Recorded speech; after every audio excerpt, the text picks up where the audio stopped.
दोस्तों, कहा जाता है कि कभी कभी एक गलती इतनी भारी पड़ती है कि उसका हर्जाना सालों तक नहीं भरा जा सकता है। कुछ ऐसा ही भारत ने खुद अपने ही साथ किया है। एक छोटी सी गलती की सजा पूरे भारत को भुगतनी पड़ी है और ये गलती है इसरो के वैज्ञानिक नंबी नारायण को देशद्रोही समझना।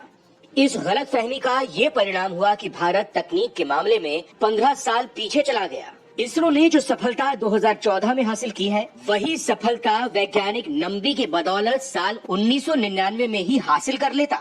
आखिर क्या है नंबी नारायण की कहानी? क्यों उन्हें देशद्रोही समझा गया और इस गलती की वजह से क्यों भारत तकनीक के मामले में इतना पिछड़ गया? इस वीडियो में हम इस बात पर चर्चा करेंगे।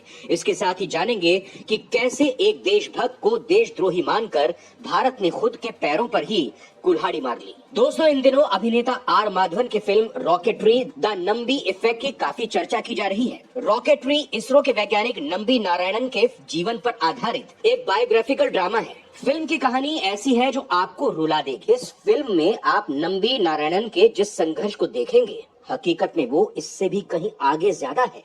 षड्यंत्र, आरोप, गिरफ्तारी और फिर कोर्ट की तारीख दर तारीख के साथ 24 साल गुजरने के बाद देश की सर्वोच्च अदालत ने जब कहा कि वैज्ञानिक नंबी नारायणन बेगुनाह हैं, तो उन्हें अपने सालों का संघर्ष एक क्लिप की तरह सामने आ गया।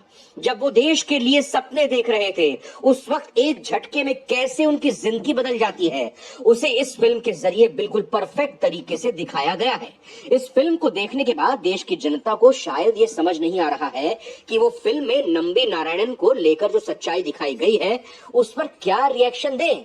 वो इस बात की खुशी मनाएं कि उनके देश में नंबी जैसे महान वैज्ञानिक ने जन्म लिया, या फिर इस बात का दुख जाहिर करें कि एक गलती की वजह से भारत इतना पिछड़ गया। ये हमारे लिए वाकई में शर्म की बात थी। एक छोटी सी गलती ने भारत के पूरे इतिहास को बदल दिया। इतना ही नहीं, इसरो आज पूरी दुनिया की सबसे टॉप स्पेस एजेंसी में एक होती, वो आज नासा के बराबर खड़ी होती और शायद नासा भी इसरो की उपलब्धियों से डरता। लेकिन कुछ साजिशों के चलते भारत ने अपना खुद का ऐसा नुकसान किया जिसकी वो आज तक भरपाई नहीं कर पाया है। चलिए अब जानते हैं कौन है नंबी नारायणन। दोस्तों, नंबी नारायणन भारतीय अंतरिक्ष अनुसंधान संगठन के पूर्व वैज्ञानिक और एरोस्पेस इंजीनियर थे। एस नंबी नारायणन का जन्म 12 दिसंबर 1941 को एक तमिल फैमिली में हुआ। उन्होंने नागरकोल के डीवीडी स्कूल से अपनी शुरुआती शिक्षा पूरी की। इसके बाद मेधावी छात्र नंबी ने केरला के तिरुवनंतपुरम के इंजीनियरिंग कॉलेज से एमटेक की डिग्री ली।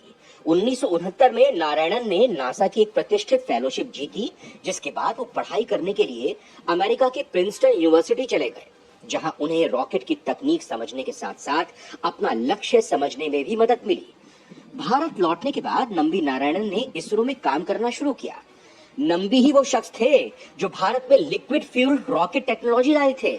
देश में पहले रॉकेट टेक्नोलॉजी सॉलिड प्रोपेलेंट्स पर निर्भर थी, लेकिन 1970 में Nambi liquid fuel rocket technology को भारत में लेकर आए और इसके साथ ही देश में ईंधन रॉकेट प्रौद्योगिकी की शुरुआत हुई, जिसका उपयोग इसरो ने अपने नए रॉकेट्स के लिए किया था, जिनमें ध्रुवीय उपग्रह प्रक्षेपण यान PSLV और geosynchronous satellite launch vehicle GSLV शामिल है। नंबी नारायणन ने अपने करियर में विक्रम साराभाई, सतीश धवन और APJ अब्दुल कलाम के साथ काम किया। नंबी नारायणन भारत की तकनीक को विश्व में सबसे आगे ले जाना चाहते थे।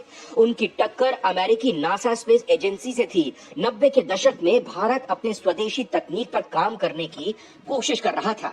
उस वक्त नंबी नारायणन क्रायोजेनिक प्रौद्योगिकी प्रोजेक्ट पर काम कर रहे थे। उन्होंने सरकार को भी यह भरोसा दिलाया कि भारत स्पेस रिसर्च में अमेरिका और रूस जैसे देशों से कम नहीं है।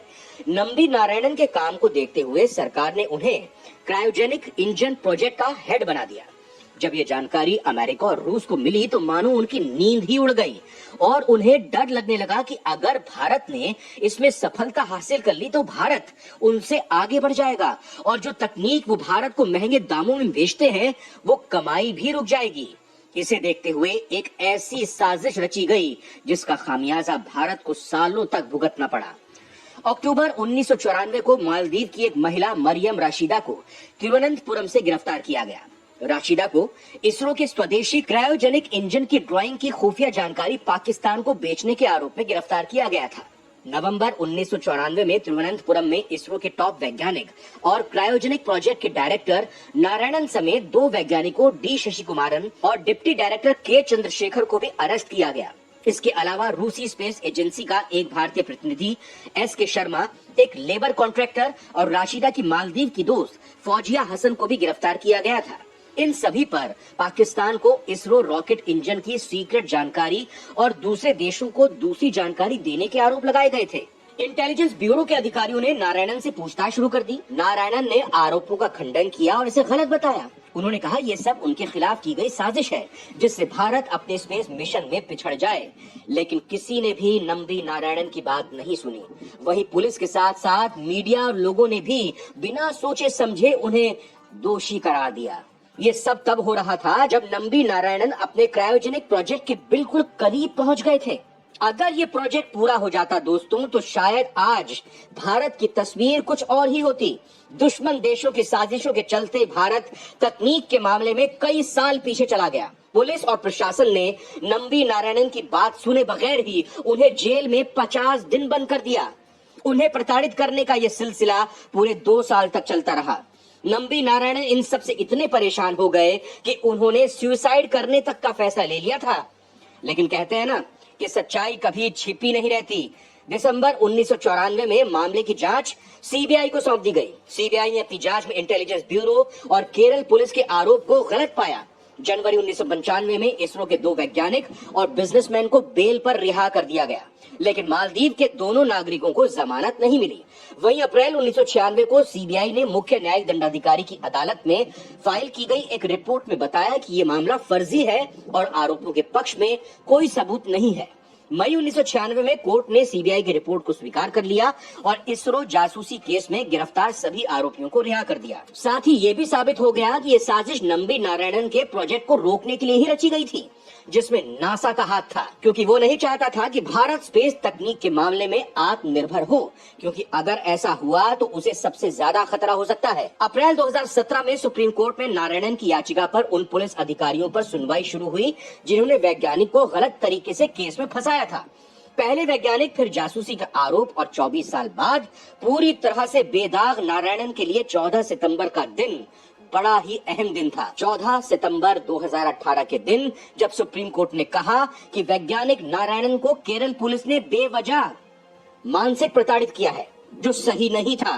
साथ ही इसरो वैज्ञानिक को 50 लाख रुपए का मुआवजा देने का भी आदेश दिया। इसके साथ ही कोर्ट ने कहा कि वैज्ञानिक को मनगढ़ंत मामले में फंसाया, जिसकी वजह से भारत के क्रायोजेनिक प्रौद्योगिकी विकास में देरी हुई, जो देश की बहुत बड़ी हानि है।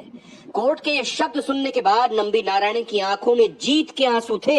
साथ ही देश के लिए जो सपना देखा था वो टूटने का गम भी था। गिरफ्तारी के समय को याद करते हुए नारायणन ने बताया कि कैसे इंटेलिजेंस ब्यूरो के एक अधिकारी ने कहा था, सर हम अपनी ड्यूटी कर रहे हैं, आप जो कह रहे हैं अगर वो सही होगा तो आप मुझे अपनी चप्पल से पीट सकते हैं। 2 दशक बीतने के बाद भी नारायणन को वो बात याद है। गुजरात पुलिस ने पूर्व डीजी आर.वी. श्री कुमार को गिरफ्तार किया।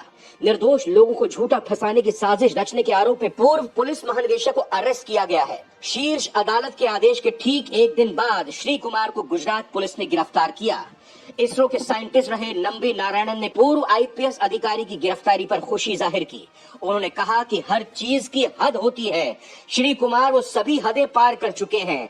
नंबी नारायणन बोले, मुझे पता चला श्री कुमार को कहानियां गढ़ने और उन्हें सनसनीखेज बनाने की कोशिश करने के लिए गिरफ्तार किया गया है। उनके खिलाफ एक आरोप था, ये बिल्कुल वैसा है जैसा उन्होंने मेरे मामले में किया था।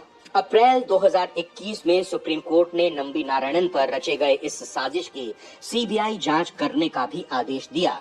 जासूसी केस में जीत हासिल करने के बाद केरल सरकार ने नंबी को 1.3 करोड़ रुपए बतौर मुआवजा अदा किए। साल 2019 में नारायणन को सरकार ने भारत के तीसरे सबसे प्रतिष्ठित पद्म भूषण पुरस्कार से भी नवाजा।